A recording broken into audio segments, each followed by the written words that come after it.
Ben, I think in the last show, we came up with the dialectic aesthetics versus politics, and we developed that. And then I was thinking later, is it more aesthetics versus technology? How much is politics and technology intertwined? That's maybe more important than politics versus aesthetics. It's more aesthetics versus politics, but politics is more and more embedded with technology. I mean, there is a school of thought that say when they brought in the highway system in Los Angeles, they knocked out the bus system, and it was Langdon Winner. Langdon Winner did the early articles on Captain Beefheart. He's a professor of autonomous technology or something. I think that's the name of his book, 1979. And he says that what technology gets put in is political. And he used the LA example, which Chinatown kind of goes into, of the dismantling of a good public transportation system into the suburban over traffic highway stuff. So he was making the point that politics needs to look at technology as political. What technologies come in. So how can we do that? Aesthetics versus politics / technology? Well, I think when you divide things up like that and then one's amazed that they talk to each other, it's a problem of one's own chopping everything up into these different areas. It seems to me that these are all different ways of looking at the same thing, which is us living as social beings in a society and attempting to survive and to flourish. So when you say, what about technology, as if this is a great third other thing, well, that means you can approach everything and write a history of the world in terms of technology, of the techniques which human beings have evolved to deal with what they wish to deal with. And indeed, as I argued in my book on Frank Zappa, you can base everything on the poodle if you want. If you get really interested in poodles, you find that they are very fine hunting dogs originally. They're not ornamental at all, that their particular cut on the poodle was developed to support it in water, because you shot a duck in the air and a very strong dog would go out and get your duck back. They were used in war as fighting dogs, and later on they became a lap dog, an ornamental thing. And when you think about the poodle, it's like a parable of civilization, of how we used to be hunter-gatherers and out there really dealing with the beasts, and we've become domesticated and become things which only worry about culture and the ornamental. That process. In other words, what I'm saying is you could take anything. You take aesthetics or politics or technology or indeed the history of poodles, and I deliberately chose it as something which immediately made people wince in academic seminars as something ridiculous that seemed to be making fun of them. But you could say the history of pebbles or the history of air, or you could take any of these things that if you look into them deeply enough, you can find a point of view which can shed light on the whole thing. So I don't see, for me, aesthetics and politics are useful to set against each other. If anybody's too political, I'll throw aesthetics at them and vice versa. But when you throw in the third term, then I'm thinking, well, how many more terms could we throw in? And so I throw the poodle in or anything in. I don't find technology the great leap forward. I've had aesthetics and politics battling in my head. Now we have technology, and this is probably my continuing distrust of your McLuhanite techno-determinism, that somehow it's the printing press or it's the electronic age which explains every change. And I find that quite superficial, because I think these are symptoms of a more underlying thing, which is the mode of production. And I maintain my Marxist base, that it's the mode of production, in other words, the way in which society reproduces itself in general, which is the dominant mode of an era. And that's how you have to understand things, that you don't understand the Middle Ages by saying the quill pen. That was a technology used in the Middle Ages, but really it's extraction of surplus value from serfs who worked on the land. If you use that as your guiding thing, I think you'll come to a better understanding of the Middle Ages than saying the quill pen. So technology is, of course, interesting and can shed light, as anything can. But I don't see throwing it into aesthetics versus politics has any particular insight, or if it does, what is that insight? let's get off just talking about generalities. What's missed if you just play off aesthetics against politics? What are you dissatisfied by our last conversation? Why do you want to throw in technology, Bob? Because technology helped to politicize aesthetics. Well, do you see, for me, aesthetics... The commodification of culture. Well, commodification is an economic idea, isn't it? It's not to do with technology. It's to do with how you treat culture, how you package it up for sale. And for me, aesthetics has always been completely bound up with technologies of perception. That, I mean, let's use vulgar definitions, because that's something to start with, the common definitions. If you talk about aesthetics, it means art. If you talk about art, everybody knows, well, art really starts with the Renaissance. Before that, art was in the service of religion. With the Renaissance, Michelangelo insulting the Pope and so on, art stood up and said, no, the fact that I'm an artist makes me a real person in society. Art began, aesthetics began as an argument. But it's possible to think of that as entirely bound up with the technology of perception, the technology of representation, the technology of finding out how you represent depth on a flat surface, the amazing things which the Renaissance achieved, which in the Middle Ages they were still constructing pictures that look flat, that suddenly this illusion, this ability to create space arrived. Well, that's a technique. So I don't see why aesthetics suddenly discovers technology in the 19th century or something. I don't see why suddenly we stumble across this threshold then. Artists have always worried about technique. I mean, they are specialists in technique. See, you did it again, Ben. I was going along, willing to drop the McLuhan and tackle this, and then you start explaining a bit of the past, and you have no clue what you're talking about. It would be clear what you're talking about if you understood McLuhan. I mean, why technology is technique.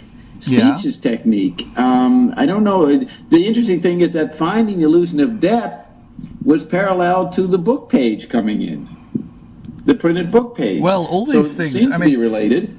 I mean, all these things that seem to be related and seem to hang together require some deeper explanation. And let's try to. Okay, what is the deeper explanation? Well, that's the thing which interests me. I'm interested. The thing that's always puzzled me is why it is that harmony. I'm talking about music. That the tempered system, the system worked out in the piano, embodied in the piano, that system of keys. A slight lie about how natural sonority works and strings vibrate and echo each other, but that slight lie allowed an incredibly rich arrangement of musical notes so that you had these different keys and it was very clear whether you were in one or the other, and then all the excitement of modulating from one key to another, which is essentially the history of romantic music from Bach up till Wagner. Why is it that system went into crisis at the same time that every other discipline that had been invented over the 18th and 19th century also went into crisis?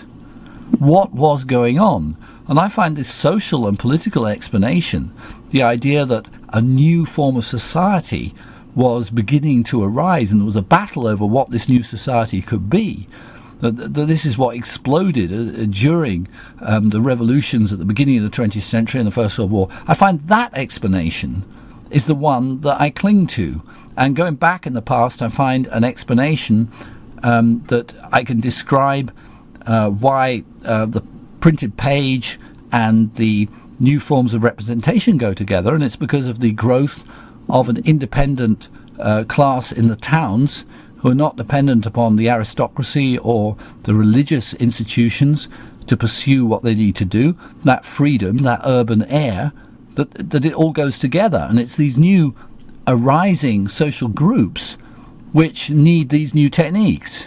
And for me, that kind of description, which I describe as a Marxist way of looking at things, is able to see why these strange connections happened.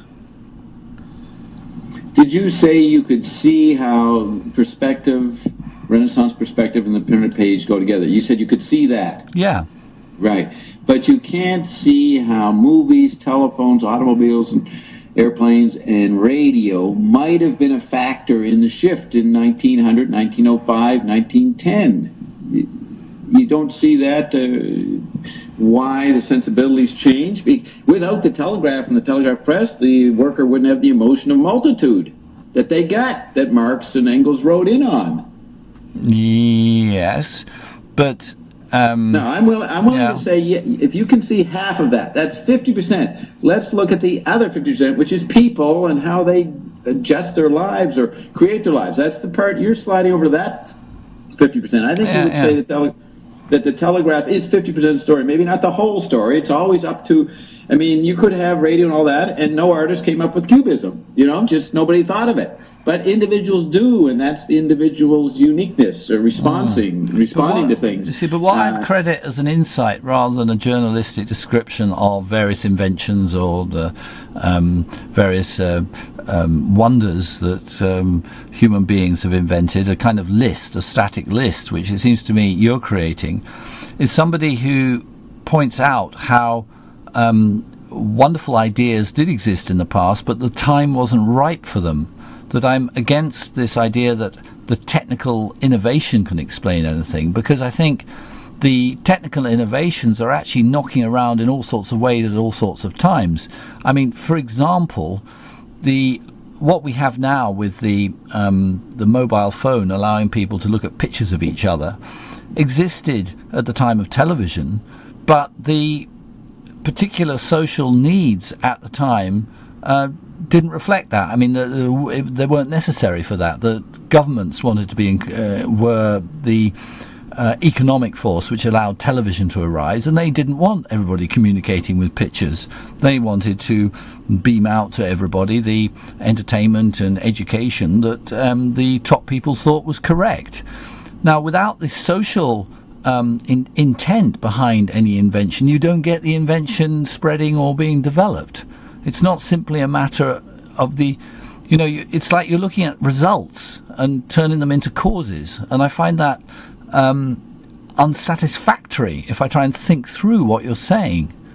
Okay, let me give 2 points. First of all, McLuhan did a lot on the history of music and showing the technical causes of the creation of the emphasis on the piano 300 years ago and all that. You might be interested in reading some of that. He answered some of your questions about harmony and melody and dissonance and all that in technical or media terms. Okay, that's one thing. The second idea about videophone, he wrote in the 70s, they tried to bring the videophone into American culture, but people did not want themselves to be seen. Somebody phoned and then they're not dressed properly, didn't want to be seen, because Americans back, the baby boomers and the generation, the Depression era generation, had a high sense of their visuality and did not want to be seen so invaded. So that's why the videophone, it was there, they checked it out, didn't work. But now you've got a generation, several baby boomers, Generation X and whatever, who have low visual definition in McLuhan's terms. They don't care how they look, and they don't have a sense of visual privacy. And that's why there is a reason why the culture can respond to broadcasting pictures now. People have changed. So there's that factor, not the whole story maybe, but it's certainly a half an answer to what you're raising. Mm-hmm. I mean, he wrote, in other words, cultures impose their assumptions on the technology. So cultures use television differently. Television has a general tactile effect, but each culture puts their own sensory ratios to balance that off. Okay, so it's not one way, it's two way. The users impose their assumptions on the media, and the media impose their assumptions back. And there's this dialectic. It's not the kind of dialectic that I'm interested in, because the analysis is not being reflected by what you're talking about. It's not a true dialectic. You're just saying these two things, have a mutual influence on each other, but both the things you're positing are outside you, the observer. It's still an objective sociology that you're arguing. It's not a dialectical one. Oh, okay. Then it does include individuals. I said the culture imposed. Then there's individual responses. So let's take your point that that's not a dialectic. What is the dialectic you're referring to? A dialectic in which the observer and the analyst brings to consciousness their own intent while describing the phenomena they're describing. It's the moment at which the person staring down the microscope at the microbe becomes aware of why they are at that moment staring down a microscope at a microbe, which requires a political and social understanding of what their science consists of. And the problem with the way you look at things is often you leave out your own ability to posit these things, and I think therefore include an uncritical moment of celebration of a capitalist development, which is actually squeezing the world and producing a very dangerous situation of ecological catastrophe, mass starvation, wars, and threats of fascism. That these very real threats seem to evaporate from your utopian march of the technologies when we all have mobile phones and we're all talking to each other and looking at each other. That it doesn't include the critical element. So all these horrors that I'm reading about and things that I'm aware of don't seem to have a place in your analysis. That's incredible, Ben. We've done 14 hours. Let's get this straight. I'm not a utopian. When you use the McLuhan's method, you look at the services and disservices, and neither are utopian or dystopian. You just look at how older environments are affected and what the new environments will create. There's no utopia. You can't say that. I'm not utopian. Okay, but I'm just following what you've said to me so far. Maybe I'm wrong for not remembering the previous 13 hours of 14 hours, of discussion we've already have, and bearing that in my head.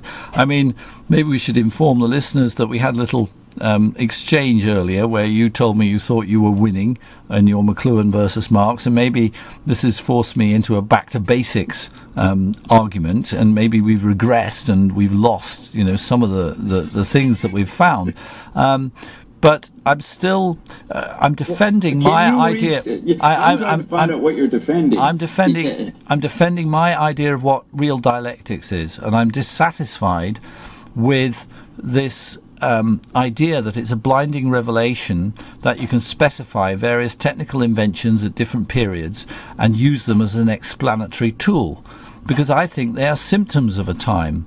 They're merely the things that you need to start by observing, but they're not actually explanatory. So always talking about them and complaining that the world hasn't recognized that we have telegraph and we have this just sounds to me like the most crass Wired magazine style boosterism of new technology. I can't see where the critical side is. I mean, what I'm asking is, where are these people that haven't recognised that we have telephones and mobile phones and all the rest of all that boring rubbish that everybody goes on about, and computers? Where are they, and why are they so wrong, and what are they stopping that should be started, and what's wrong with them? And because I often find it's the very people who aren't into all the trendy technology who actually produce the things that give me the most insights.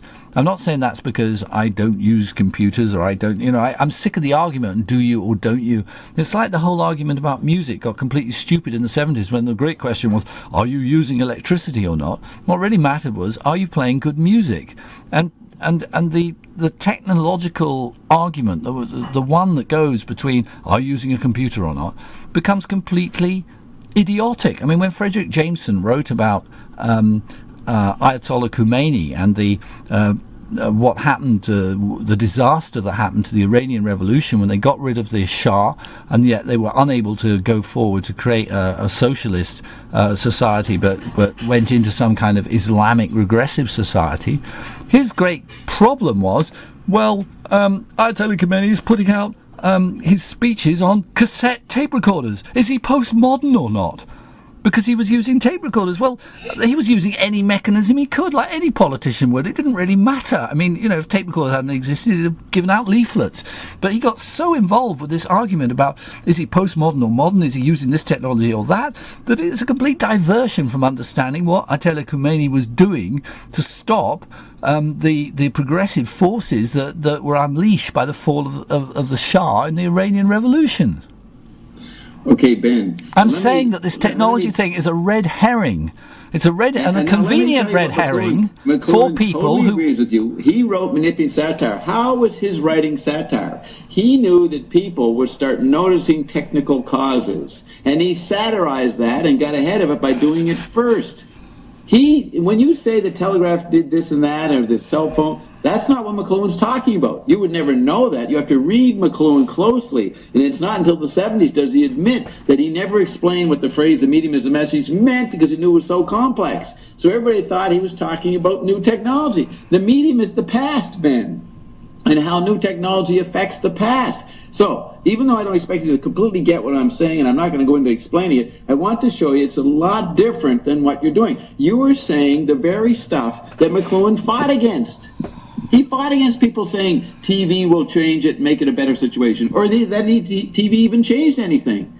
Now, this might sound like I'm contradicting all that McLuhan says, but you have to realize I can quote you chapter and verse on this stuff. Okay, all right. You haven't even got to the point that we are not your image of Wired or McLuhan when I'm representing, to quote, the deeper McLuhan. But if television did not actually change anything, what were the overhanging ideas which used television and made it happen and in fact survived?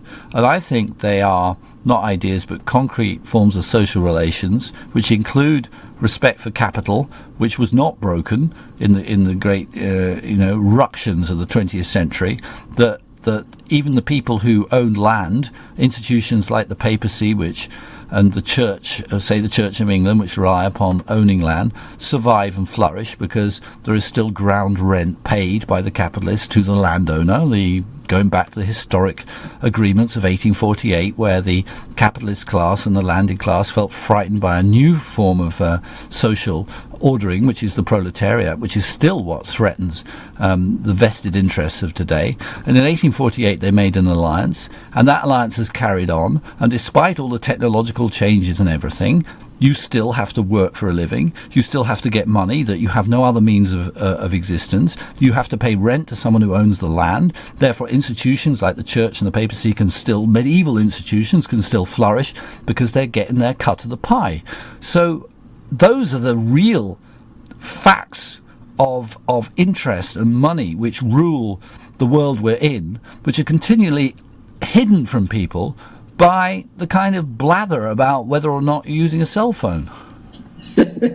Okay, 2 points. First of all, remember, Bodyard became the McLuhanite Bodyard after 1968 failed. And I don't know when, maybe by 75, he started writing about, what the situationists and the revolutionaries didn't understand is that Gall used television very differently and not in an expected way. And so Bodyard was struck by the technical cause, a technical abortion through television of whatever students and people thought they were doing in 68. So he gets up and goes on about technology, and he ends up being a blatant McLuhanite, not Marshall McLuhan, but a McLuhanite. He makes a postmodern mistake. He gets stuck in looking at the technological which reasons. is possible to do. I mean, when you've been defeated and your great ideas for changing everything are defeated, you can turn around and say, well, look, we didn't look at how clever the other side is. The problem with that process of thought is that you get so involved with how clever the other side and explaining it that actually you become a member of the other side because you find it so fascinating and clever the way they did it. You want to be where cleverness is. And instead of supporting some kind of cleverness for your own side, you end up celebrating them. And that's where I think Baudrillard got to. And there's that. That's right. He became what he beheld. Now, back to your point about the Vatican in 1848. Why do you think that people do not take that fact as a revolutionary foundation? Why are the medieval institutions still happening? Well, because I think the bourgeoisie, frightened of the new class it had created, of people who had no capital and only always had to work for a living and therefore had no reason to believe in the hierarchies of the past. They were frightened of this new class, and so they formed an alliance with the old class, the landowners, and made an agreement. There's a thing called ground rent, so you'll still be getting your money because your great grandfather actually hit someone on the head to get the land, so that's a right and you should have it, and you own by force this piece of land, and if people live on there they've got to give you a cut of whatever they earn. They made that agreement. And after that, it meant that a medieval institution could flourish within the new system. And also because it could supply all kinds of ideological stuff, which could make people frightened of the idea of the proletarian class, of people without property taking over, which went under the name of communism. Why aren't the workers, the proletariat, over the last 25 years recognizing that and doing a revolution? Well, they are. They're attempting to recognize it, and this is what the big... They're attempting to recognize it. Yeah. Well, absolutely. How are they doing that? Well, I mean, our task as revolutionaries is not to replace the struggles of ordinary people with, some slogans that we dream up. It's to understand what the tensions and conflicts of our time are and bring understanding as to what's actually going on.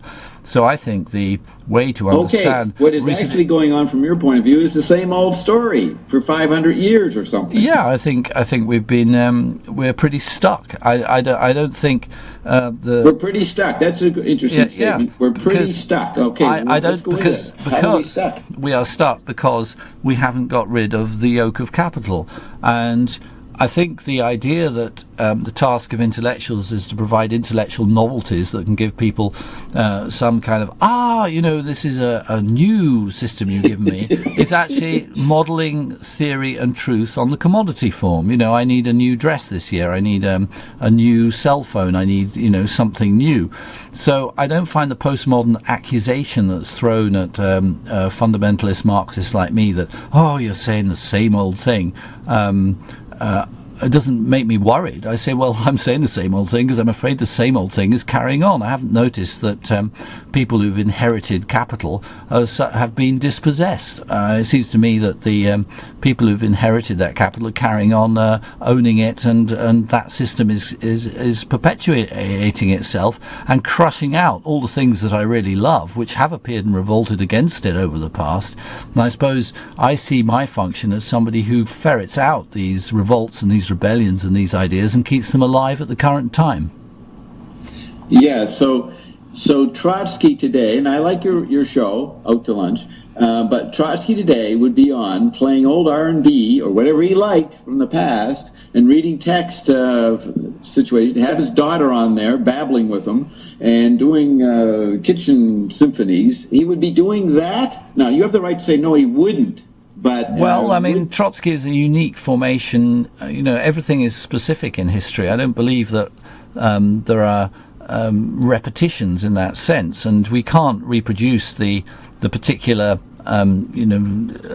congruences which produced a revolutionary like Trotsky, who's both fully educated in the avant-garde Parisian world of letters and yet totally informed about workers' struggle in his own and in fact internationally, and is influenced by Marxism at that date. I mean, to try and reproduce that would be absolutely crazy, and I don't think that I'm doing everything on my own. I mean, I know Andrew Burgin, who appears on the radio talking about the current events in Afghanistan, or who's part of the Stop the War coalition and allows that to carry on. And I wouldn't be without his political focus and his skills and his knowledge of being able to talk to the media about current policy. I don't say that my radio show can sort of wipe out everything else and replace it or anything like that. I see myself as working in conjunction with other people, and I don't see why this megalomania has to overcome us.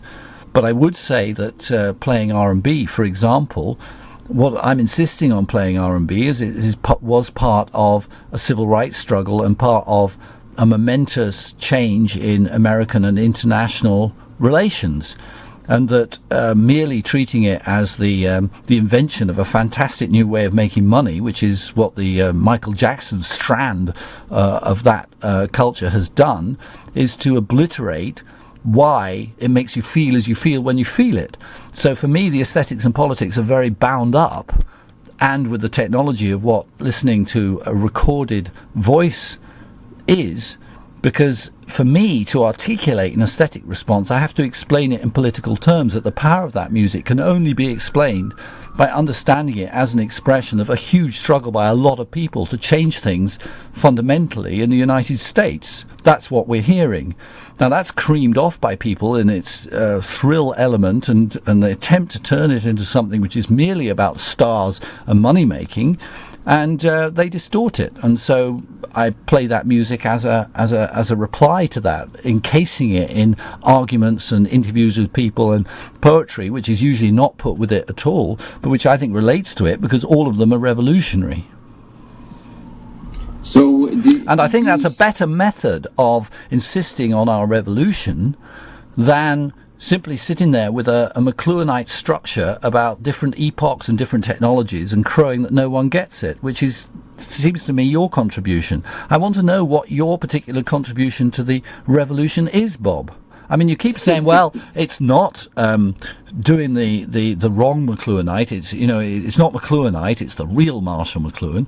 But what has this confused Roman Catholic really got to contribute? Confused, meaning McLuhan. Well, I don't use just McLuhan. See, I'm a quadrophenic, and also I work with a bunch of people who actually are the wealthiest and most powerful people in the world, and we actually are bringing in cold fusion and all that stuff. So that's one part of my revolution. But I wouldn't limit my activities to just that. I'm here in other realms of media and talking to you because I don't stay in one position, or I'm not just doing one thing. I got 4 bodies. So my chemical body is working with the secret team, but my TV body and chip body is not. So I don't use any McLuhan in my talk. When I'm on Cash Flow as Bob Neverett, I point out how McLuhan's obsolete.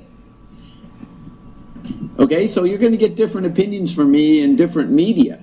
Okay. Other media, I talk LaRouche, or I might talk mystical stuff with my medium Ion. So I'm uncategorizable, and I could be considered a total social psychopath and schizophrenia. Well, and you could be. No, I'm quadrophenic. Well, you could be categorizable simply as a media opportunist. Oh, and that too. Yeah, but that includes all these activities, doesn't it? Yes, I would say that I'm using McLuhan because that's something that can bounce off Marx. And Zappa's in between. That's convenient for us to begin. I mean, listening to the old shows again, I see that we have something in common, and you celebrate that, so that's good. But I'm not letting it get in the way of dealing with the present. And I'm trying to, in this show, say, what do we say, or what are we doing, and who are our allies? Because if I think back of your different shows, you're basically, not our shows, but many shows you've done personally in your books, you are sort of by yourself and one-man crusade, which makes me think that you think that your revolution is the most powerful. But you probably wouldn't say that, but sometimes you say it. I recognize that you would slip and slide on different points, but what are we to do? But right now, where China is going to dump the dollar, that's good, eh? Or is that bad? Or is that indifferent to you? It's still within the money system. And how do you tell your neighbor this? Well, pretty much, yeah. I think that's within the money system, and I'm not. It's not what people of my class level can influence. Therefore, worrying about their problems is sort of like not what I need to do. Right. So you're working in sort of in other areas that aren't subject to that, even though everybody has to go to work and all that. See, there's the paradox. You're dealing with complaining about getting it. That's a key point for you, is that you got to get up and go to work.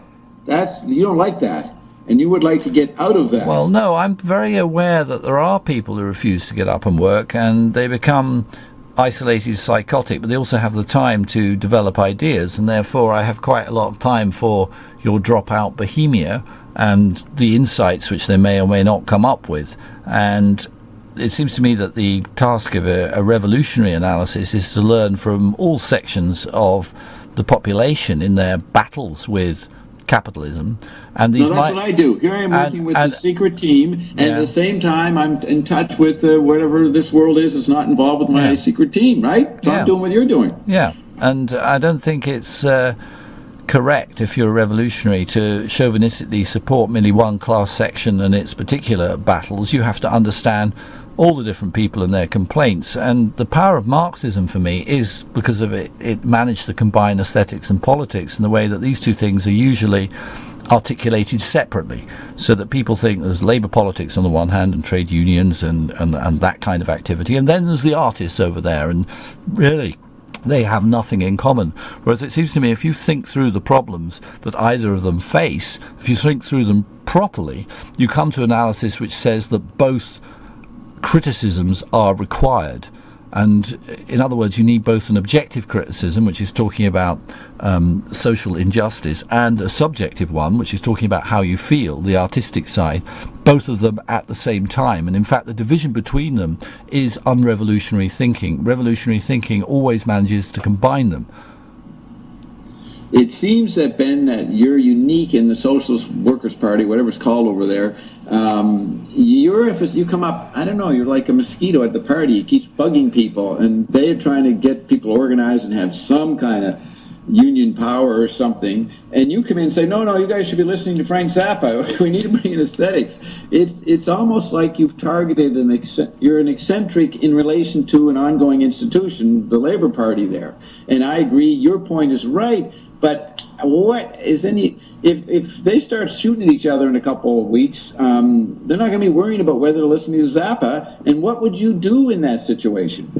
Well, it depends on whether I'm required or whether I could do anything. I mean, I've certainly thrown myself into various confrontational and difficult situations in the past because of politics, and I'll probably do that again. I mean, it depends on the weight you can pull and what you can contribute.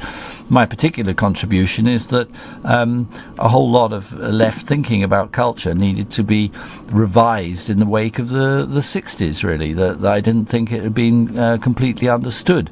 Okay, what was it that wasn't understood? You probably said this in other shows, but let's say, what is it that was not understood that you felt needed to be corrected or illuminated?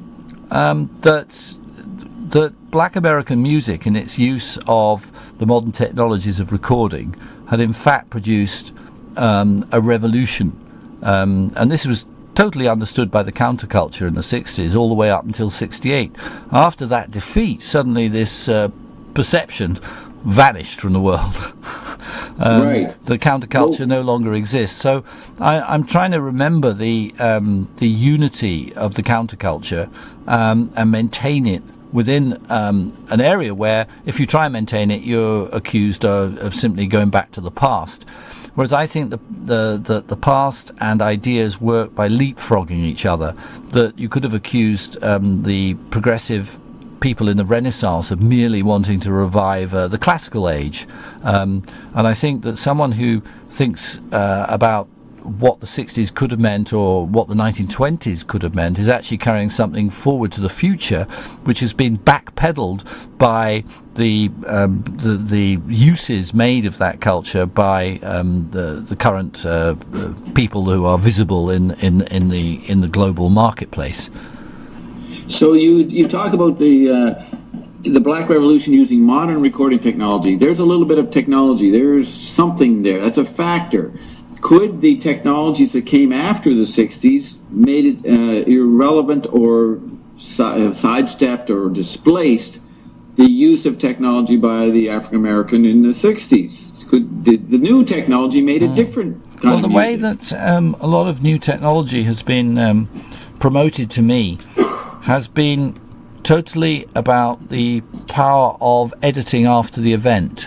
It's all been to do with the fact that you can manipulate and control what's already been done in order to take out the bad things, to improve or edit or and so I still think that the great breakthrough is the document of an actual expression at a particular time.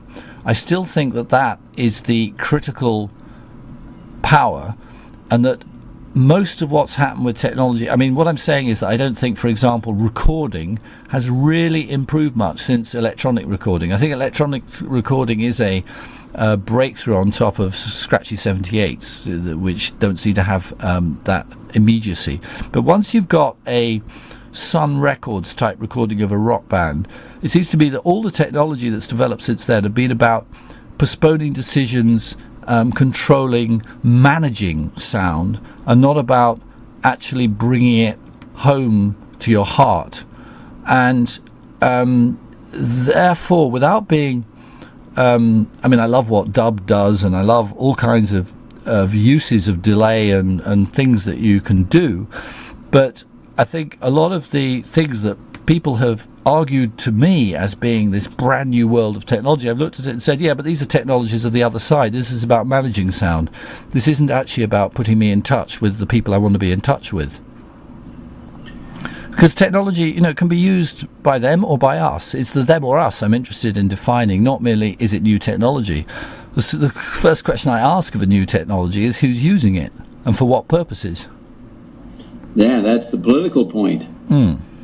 There's where technology and politics interpenetrate. We got you. That's what we began with. So what are you going to say to that? Or you'll find a way to wiggle out of this? I don't feel I'm stuck on a pin. I'm not wiggling. I'm not wiggling. You know, I'm trying to work out what you're saying and what's true and what I'm thinking. You know, I'm not wiggling around. I have no position to defend. You have no position, and you claim that the Pomos have no position. And you don't like that position of no position that they have. Well, that's just rhetoric. It's the oldest sophistry there is.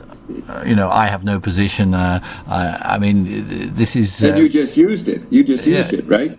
No, I said I'm not wiggling. You accuse me of wiggling as if I'm uncomfortable in the position I'm in. I'm not uncomfortable with the position I'm in. I think it's the profound understanding. I feel very comfortable in it because I think it's deep. I think understanding things in that way means you're not hooked up with all kinds of idiocies which people have got involved with, which they've later apologised for. And suddenly realise they were cyber boosters for a time, and then they come around and apologise and say, well, actually, after Credit Crunch, I realised that it was all the result of believing that if you went and talked to some millionaires and said we could have a .com company, but I realised that actually profits have to come from exploiting labour, you know, and if you don't do that, then there aren't the profits, and so we can speculate about the profits and lie to each other up to a certain amount, but then it all collapses, the bubble bursts. Which is very old news. I mean, you know, South Sea bubble, it goes back, you know, since the beginning of capitalism, and we've been through a lot of bubbles lately. And so all those people who are blowing bubbles, to me, are popping all over the place, and, you know, they're coming back to understanding the world as it actually is. So I don't feel I'm wriggling around. I feel like... I meant wriggling on that point. Right. That I've shown you that technology is political. You absolutely. Said it. Yeah, I agree. I've now got round to the point, because I've talked to you about music that I care about, where I've explained to you the connections between aesthetics and politics and technology, whereas I could explain to you because I've examined something I think about, and it's only by looking at the actual material that these ideas can be connected. That if you try and talk about ologies and different disciplines and the need, you know, you have these lists, you know, you can have aesthetics and politics and technology, but what about sexuality? What about food? You know, I mean, you can always throw in something that you should cover. That in the abstract, those things are impossible to sort through, and it's only by looking at a real situation that you can begin to articulate it. So just in reflecting on what black music contributed to the 60s, I hope I explained to you where I think technology fits in. So you have said in previous shows that you get depressed looking at the general media landscape. How long will you put up with your depression? I think it's a matter of building what we're doing and trying to get other people involved with how we're talking. I can't see any other way through it. I don't want to lose my aversion because I think it's creative. I think a repulsion towards what's going on around you is one of the creative moments. I mean, you talked about Iris earlier and making fun of me for trying to be a Trotsky at the same time as talking to my 4-year-old, but I find in public. That's if you read Trotsky, you'll find, say in his late notebooks, his observations about everyday life and his wife and his dog and how people around him, that it would be a typical Trotsky remark. When he's writing like this, he's very similar to Walter Benjamin, another writer who paid attention to his immediate surroundings in a dialectical and historical manner. That when the 4-year-old, you realise that the 4-year-old is always denying every statement you make to her, and that denial is what's allowing her to think independently, that independent moment is actually the dialectical moment of a real engagement with you. It's not simply denying everything you're saying, that the very denial has in it the ability to actually nail what you're saying and then say something else. And this is why my 4-year-old keeps saying no. That's my way of understanding it. Now, what am I doing there? I'm combining a dialectical observation, and dialectics has a history and a politics, but with a personal observation with a child, so it's educational. One needs to do all these things. That's real thinking. And I'll defend this way of thinking, and I think Trotsky and Walter Benjamin are the thinkers who think like that, and they undercut a lot of the pomposity of people who build systems on the left and on the right, which don't have that intimacy and Are you there? humility. Gosh, that's a frightening noise. Yeah, that sounded like, was that a military aircraft going overhead? Are they off to bomb Afghanistan or something? Yeah, that's my secret team making a move. All right.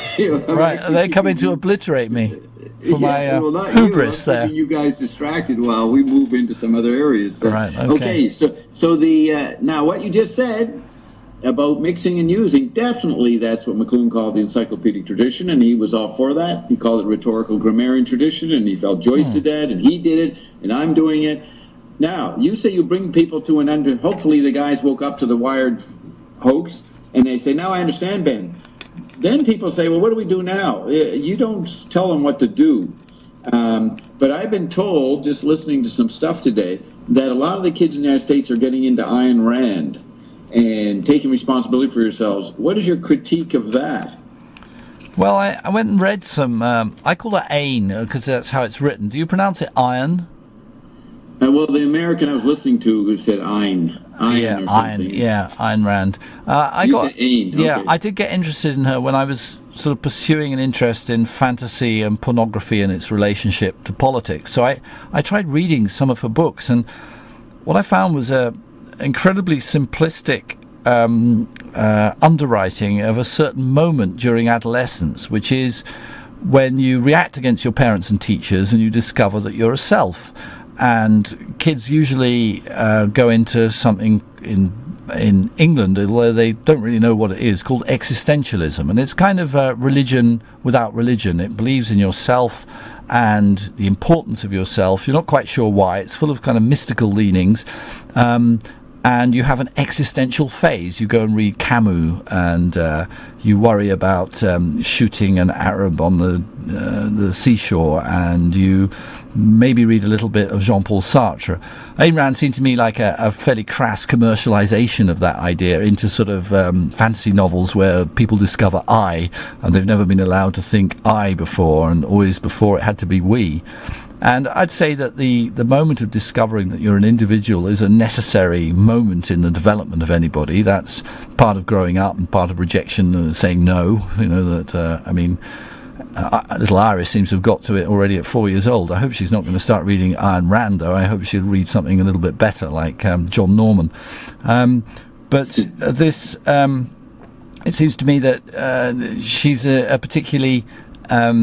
reading the novels, a particularly crass and commercial and conventional way of putting that argument, that because it's a representative novel, it actually includes all sorts of assumptions about people and genders which are really regressive and kind of laughable. And I'd hope that young people getting into that would rather quickly see through that and realise that if they're really interested in I, they should read some Samuel Beckett. Who writes completely about that problem, but actually takes the writing into that problem so that it kind of explodes itself and turns out as the most amazing comedy you've ever read. and makes fun of it. So it's that seriousness in Ayn Rand. I mean, just does need the belly laugh, which I think Beckett and Zappa do provide, because I think they're very powerful anti-fascist satirists. And I think Ayn Rand is still caught within a fascist mentality, which is pretty hilarious when you when you see it. Yes. So I was listening to this guy interview one of the main propagandists for Ayn Rand now, and he was celebrating the young people were getting into it. But Ben would tell him, well, that's natural for young people. And then Ben was saying, then the guy was saying this the next generation, and they're going to take over, and they've got this new understanding, and they're going to dismantle government because it's doesn't support self-responsibility and all that stuff. And then Ben would come along and say, well, wait a minute. They're going to take over, and they're not going to be anything new. They're still within this 500-year problem of capital. Well, no, Bob, don't translate my arguments like that. I was talking to you as a sophisticated, fairly aged literary critic about why I didn't like Ayn Rand. These aren't the things that I'd say to the face of somebody who just read it. I'd say, come on, read me the paragraph that you like, and let's talk about it. I mean, I would have some respect for what they just read. I'm not going to patronize them in the way that I was talking just then. I was talking to you, I hope. Yes, no, you were. Now, here, the thing is that they would read the article, and you would talk intelligently with them and snap, but eventually you would have to say what you tell me, hey, we've been stuck in capitalism, and this new generation may be individualist versions of capitalists, but still capital. That would be your final answer to the person, right? Well, I think you have to... challenge this basic argument was answered by Karl Marx when he wrote the German Ideology, which was a criticism of the self and its ego by a writer whose name I can't remember, and he took on the ultra-individualistic argument, and his argument was the socialist one, that if you really want to understand what an individual is, you have to understand society they came from, because all societies all talk of individuals presupposes a society that could have produced them. That's the fundamental socialist argument, and it's the argument which actually allows you to find out how things work and where things come from, and that positing everything as the individual ends up in nihilism, because you sit trying to understand yourself on your own, and of course you find nothing there because nothing's really happening in there.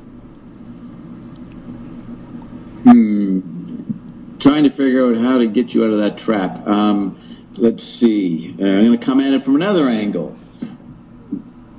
If you started talking on the street, as you do in your show, you're in your own poetry, it's quite scrambled and surrealistic or whatever. There's no linear prose there. You break it up on the show, but would you start talking like that if you were asked to speak at the Labour Party convention? Would you just do that? In their response to the evaporation of their money? No, I'd learn from Trotsky and I'd try to learn from Trotsky and do straight prose, but at the end of every paragraph I would allow the poetics that I'd learned would allow me to make a sentence that would be extraordinarily penetrative, and for that you do need to understand poetry. That's was Trotsky's particular solution to that problem. I don't believe in going and confronting people expecting to hear political ideas with what they'll consider as gobbledygook. I hate that kind of insulting practice. I think it insults both abstract poetry, which has its place and needs to be done, and the politics. It's a matter of being sensitive to the particular situation, and I think revolutionary ideas said as prose have a poetic effect because they disrupt the situations they're in, because nearly always you're in situations where you shouldn't say things like that. So I don't think there's any worry about about needing to inject aesthetics into politics in that way. It seems to me really good revolutionary politics have a disruptive and creative effect on audiences anyway. At least that's how I've listened to Tony Cliff over the years when he was alive. Right.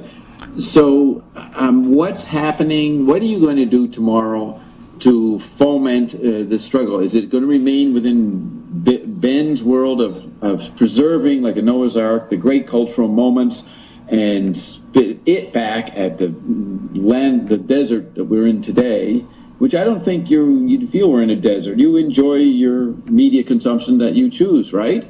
You're having a good time.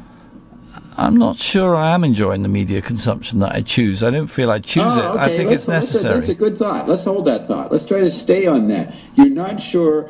Can you go into why or what the symptoms of that are, or how is that manifested? Because the only thing that I'm really interested in is a creative moment that is collective and original, and trying to create situations in which that moment can exist requires organisation and contacts and there are special moments that one works towards. The average, I don't consume in that way. I mean, I'm not looking for articles of consumption. That's, I mean, I've learned my music. You know, it's confusing. Learning and consuming seem like the same thing. I think a lot of young people seem to be consuming a lot, but actually what they're doing is learning, which is why I think it's absolutely fine if they download it all and don't pay anyone a penny, because they need that education. Right. So whereas when you talk about consuming, it sounds like you're having to pay somebody. And Bob, we are coming right towards the end, so you have to wrap it up in 15 seconds, I'm afraid. Well, praise me, and Ben will continue to be analyzed next week.